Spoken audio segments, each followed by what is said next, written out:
Hello, hello. Hi, my friends. Welcome or welcome back to the Combed Education Podcast. Let's talk hair. My name is Araz. I am your host. I've shared many times, if you've listened to any of these episodes, a little bit about my journey. So I've been in this industry for over 20 years, 24, I believe. And I've been involved in education for the majority of those years. And Combed Education is a passion project of mine. And this podcast is a form of contribution from me to the industry. So if you take the time to listen every week, I thank you for that. I appreciate it so much. And if you're new here, welcome. Just scroll. There's a ton of episodes with way more in the queue. Lots of little nuggets of education. And I share this on Instagram often, this message, and I'm going to share it here today as well, that while there is so much value in receiving little nuggets of wisdom, nuggets of education, carousel posts on Instagram, Reels, YouTube Shorts, little droplets of information, that is great and is a great way to stay inspired, is a great way to stay in the loop. But you cannot confuse what you get from like YouTube University and Instagram University and Google University. It doesn't compare to a solid education curriculum that puts all the pieces together. So I'll even share with you, I've shared on here before, the fundamentals course shop. That is all of everything that I have learned in my 20-something years in regards to science, in regards to chemistry, in regards to how to formulate the artistry of what we do in a comprehensive curriculum that builds on top of each other. And so the value of that is all the pieces of the puzzle are put together. You get the whole puzzle versus, on the podcast and on Instagram and YouTube, while it's great to get these little pieces, you don't want to discount the place for a actual curriculum. So if you are into that, obviously combededucation.com/fundamentals. That's everything that I have learned in my 20-something years, all put in a way that makes perfect sense. With that being said, I will still continue to drop little nuggets of education and little droplets of wisdom to help you along your journey. So today's topic, I want to talk about demystifying hair color ingredients. So I think there's a lot of smoke and mirrors and like, what are some of these ingredients? And oh my gosh, it's too complicated and hairdressers aren't smart enough to know, like all that bullshit, right? So I'm going to demystify, excuse me, some of the main common ingredients today, because here's the thing. Understanding the ingredients of the chemicals that we are working with is going to ensure that we are well educated on what we are using and how to use, excuse me, what we are using. So oftentimes when we are not grounded in some of this terminology or some of these ingredients, it's really easy, and I say this from a place of love, but it's really easy for brands, manufacturers, and other people to kind of take advantage of our naivety and use it against us. Now, I'm not talking shit on brands or manufacturers. I've worked with brands before. There's time and a place. My goal is to have you be a very well-educated colorist and have you asking the questions that matter so that you're not being, I hate saying taken advantage of, but like, so someone's not trying to pull a fast one on you. Okay. So today I'm going to dive in a little bit to 3 of the most common hair color ingredients and what they do. And this is just to help you understand a little bit about the roles and goals of these ingredients so that you no longer fear, I'm doing air quotes if you're not watching on YouTube, so that you no longer fear anything, rather that you understand it. And when I say fear, I use that term loosely because I don't think anyone's afraid of ammonia, but there are some of you, for example, who are just very hell-bent on using ammonia-free color. But do you know why? Like, do you really know why, or is it what you've been told, right? And so even with what I say, take it and run with it and do your own digging and research and question asking. But my goal is to take away the fear and the smoke and the mystery of these 3 ingredients Let's get to it. What are they? What do they do? What's the real deal about them? So that you have a little bit more understanding. And I go in depth more in obviously in the fundamentals course, but I want to lay it on you today. So first, let's dive into ammonia. Okay. So ammonia is known as the color catalyst. Okay. Ammonia is an alkalizer. So every hair color uses an alkalizer. The most common in permanent color is ammonia. However, some colors use MEA, AMP. I have podcasts about this. You can go look back and find a shit ton of information on this. But ammonia is known as a catalyst. Okay, it is one of the key ingredients in many permanent hair colors, and its primary role as an alkalizer is to soften and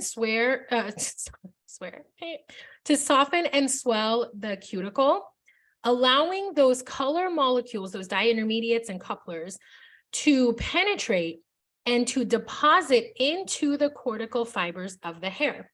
So this process actually ensures that the color that you are using achieves longevity and remains vibrant after multiple washes.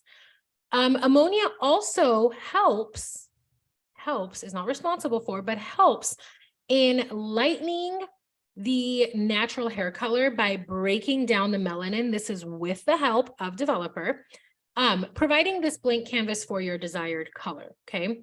So while ammonia offers numerous benefits, and if you've been here for a while, you know I love ammoniated color. I'm not into, especially for permanent, I love ammonia. It is like, mwah, chef's kiss. It is important to acknowledge some of the potential issues that are associated with it, okay? So the primary concern with ammonia, and I'm dead serious here, the primary concern is the smell. Because of the smell of ammonia, so many people in this industry have just been like, oh my God, it smells like chemicals. It must be so bad. There are chemicals that have zero smell that could kill you in like 0.25 seconds. Just putting it out there, okay? So one of the primary concerns is the strong smell that accompanies ammonia-based color. And while it doesn't smell good, it can be irritating to some individuals, making the hair color process kind of less enjoyable, but it's not necessarily dangerous. Yes, it smells bad, but ammonia is a gas. It dissipates. It goes away. Now, there are obviously some people who get scalp and skin irritation from ammonia because of its alkaline nature. It is very, very alkaline. So it can cause a little bit of sensitivity in certain individuals, maybe leading to a little bit of redness, itching, burning sensation on the scalp. So it is important, obviously, to be aware of some of these potential reactions, and obviously always do a patch test on a new client before applying any hair color, especially an ammonia-based hair color, just to ensure their safety and comfort. Now, I want to talk about ammonia allergies because there is a whole group of people, brands, marketing, manufacturer, whatever, that have taken this ammonia smells bad and hairdressers think it's bad. So let's take that and create a problem. And now we have the solution with this like ammonia-free color. And so many people are allergic to ammonia, and ammonia is this bad guy, right? Well, like, let's talk about ammonia allergies, right? Although possible, are relatively rare. So according to research, literally less than 1% of the population may be allergic to ammonia. It is worth noting that if an individual has a history of allergies or sensitivities to other substances, they may have a higher likelihood of being sensitive to ammonia, but the allergies, the actual allergies, less than 1%. So the reason I say this, I was talking about it at the top of the episode to kind of demystify and take away the fear. When you are using a product line that is ammonia-free, there is a story there that ammonia is bad, right? There's a story there that ammonia is bad. You have to understand how marketing works. Marketing works based on storytelling and offering a solution to a problem. That is marketing 101. Positioning 101. So when you have a brand or a color and its main differentiating point is that it is free from these chemicals, there is a story that these chemicals are bad. Do your own research, ask some questions, talk to cosmetic chemists, read a couple papers, you know, like, is it that bad or is this the story? That's for you to decide. Listen, I love ammoniated color. I will use it all day, twice on Sunday for permanent color. Like, I love it. My goal is to take away that fear. Okay, so next up, let's talk about PPD. This is another one. Huge, right?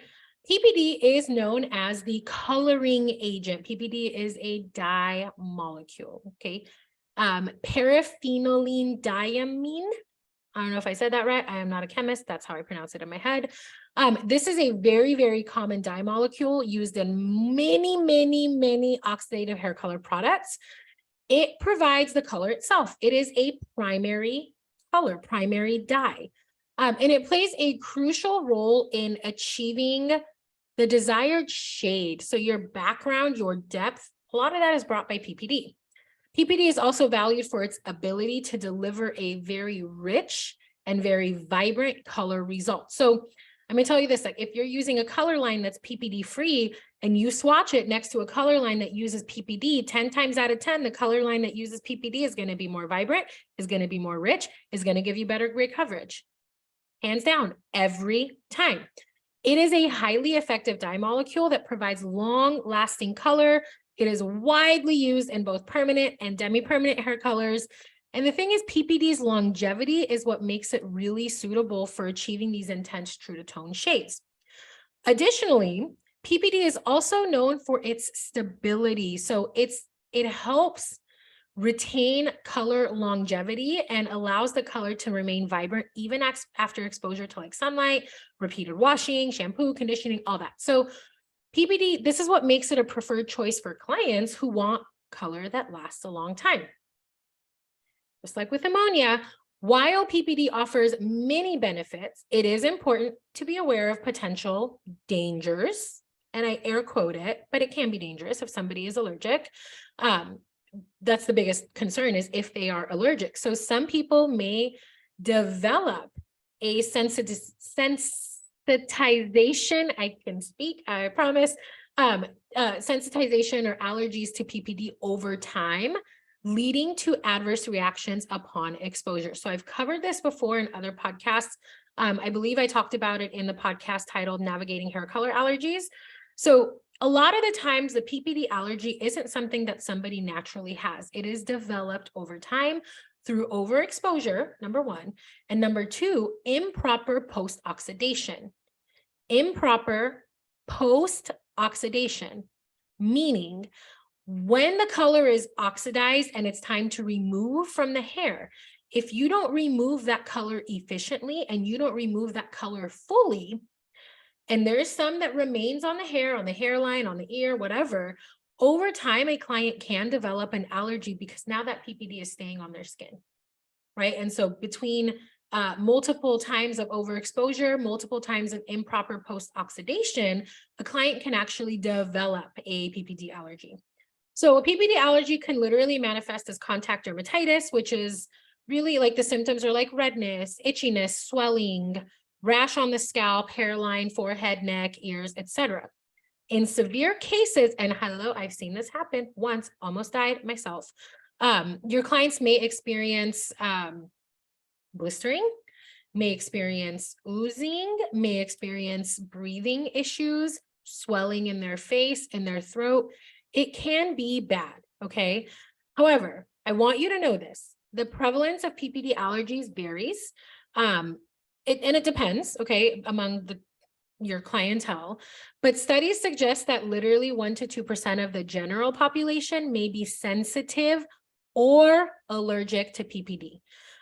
Again, just like with ammonia, if your client naturally has a lot of allergies and sensitivities to begin with, it is likely that they will develop an allergy or sensitivity to PPD. But with that being said, PPD's main role is a dye molecule. It is a primary dye molecule. It is one of the most widely used dye molecules. It is not always the bad guy. When a client develops an allergy, most of the time it's from overexposure and improper post-oxidation. So as a colorist, when you're washing the color out of your client's hair, don't half-ass it. rinse like you would a perm, shampoo once, shampoo twice, get it all out so that you don't put your client in a situation where they can develop a PPD allergy. But when we're talking about beautiful, vibrant, rich results, amazing gray coverage, PPD all the way, all the fucking way.